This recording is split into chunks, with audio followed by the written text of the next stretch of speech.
Hello students, this is Ajay Bhola and you are watching Arts Campus. Students, भारतीय राज्यों की श्रृंखला में आज हम करेंगे नॉर्थ ईस्ट की 7 सिस्टर्स में सबसे छोटा राज्य है त्रिपुरा।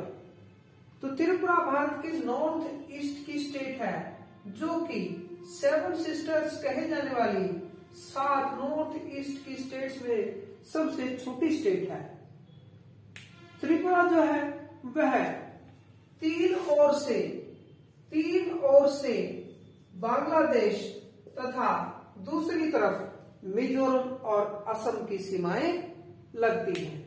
एक तरफ असम तथा मिजोरम राज्य तथा इसके 3 ओर बांग्लादेश की सीमाएं लगती हैं। त्रिपुरा का नाम ऐसा माना जाता है, कई किंवदंतियों कई कहानियों के हिसाब से राजा त्रिपुर के नाम से त्रिपुरा का नाम रखा गया। जैसे भारत का नाम राजा भरत के नाम से रखा गया, वैसे ही माना जाता है कि त्रिपुरा का नाम जो है राजा त्रिपुर के नाम से प्रसिद्ध हुआ। एक दूसरी कहानी के अनुसार त्रिपुरा का नाम वहां की स्थानीय देवी त्रिपुर सुंदरी के नाम से पड़ा। तो 2 कहानियां हैं राजा त्रिपुर के नाम से तथा वहां की स्थानीय देवी त्रिपुर सुंदरी के नाम से इसका नाम पड़ा। त्रिपुर सुंदरी का मंदिर जो है वो भारत के हिंदू मान्यताओं की 51 शक्तिपीठों में से एक माना जाता है। त्रिपुरा का अर्थ है त्रिव और प्रा। त्रि का अर्थ है पानी, त्रि का अर्थ है पानी और प्रा का अर्थ है निकट।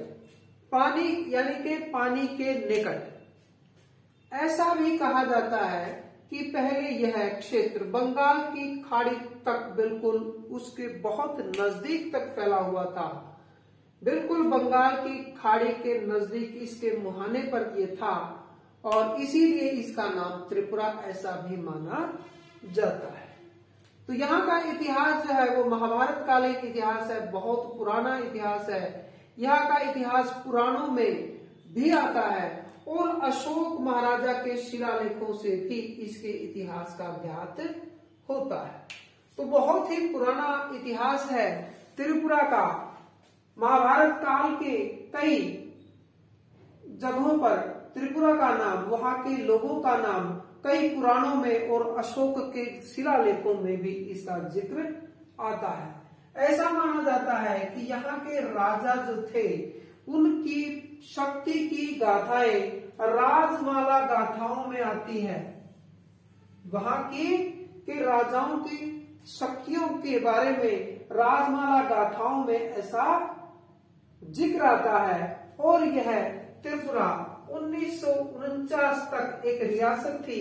जिस तरह भारत की अन्य रियासतें थी, यह भी राजशाही के अंडर आता था और वहां के अंतिम राजा ने इसको अपने मरने से पहले भारत में शामिल करने की इच्छा दिखाई और तत्कालीन भारत सरकार ने उसको अपने अंडर ले लिया।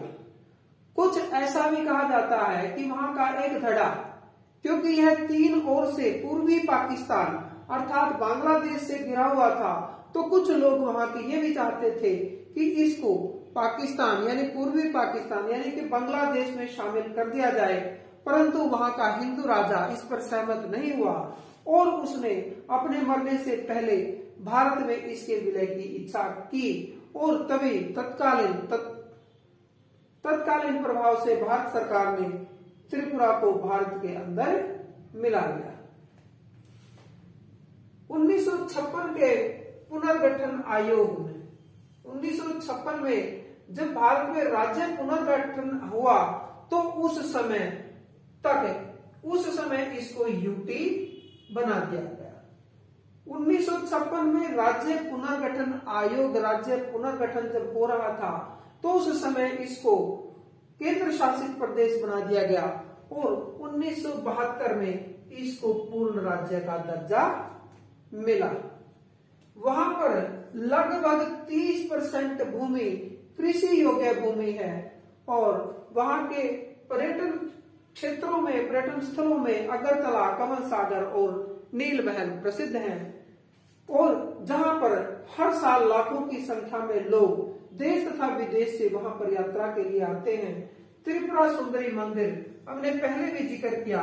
एक कथा के अनुसार त्रिपुरा का नाम त्रिपुरा सुंदरी मंदिर के नाम से भी माना जाता है। यह त्रिपुरा सुंदरी मंदिर तलवाड़ा गांव से लगभग 5 किलोमीटर की दूरी पर एक भव्य प्राचीन मंदिर है, जो कि 51 भारतीय शास्त्रों के अनुसार हिंदू धर्म की 51 शक्ति पीठों में से एक माना जाता है। यहाँ पर लगभग 84% हिंदू आबादी है। त्रिपुरा में लगभग 84% हिंदू आबादी है। तो हम ये बात जान ही चुके हैं कि 1956 में राज्य पुनर्गठन के समय इसको यूटी और 1972 में इसको पूर्ण राज्य बनाया गया। इसकी राजधानी का नाम अगरतला है। अगरतला ही त्रिपुरा का सबसे बड़ा नगर भी है। यहाँ का एरिया 10,492 स्क्वायर किलोमीटर है। ये अति छोटा राज्य होने के कारण इसमें केवल 8 जिले हैं। यहाँ की राजभाषा बंगाली है। विधानमंडल में केवल 60 सीटें हैं और यहाँ पर लोकसभा की 2 और राज्यसभा की 1 सीट है। यहाँ का जो पुष्प है, राजकीय फूल, राजकीय पुष्प, वह नाग केसर है। राजकीय वृक्ष जो है वो अगार है और त्रिपुरा का राजकीय पशु फायरे लंगूर है। यहाँ का राजकीय पक्षी ग्रीन इंपीरियर कबूतर माना जाता है और यहाँ बहुत ही प्रसिद्ध गरिया और धमेल नृत्य जो है यहाँ के प्रसिद्ध नृत्य है। तो फ्रेंड्स, इस तरह से आज हमने जाना भारत के राज्य त्रिपुरा के विषय में। आगे फिर अन्य किसी और राज्य की जानकारी के साथ हम आपके समक्ष फिर से हाजिर होंगे। तब तक के लिए थैंक यू सो मच। जय हिंद।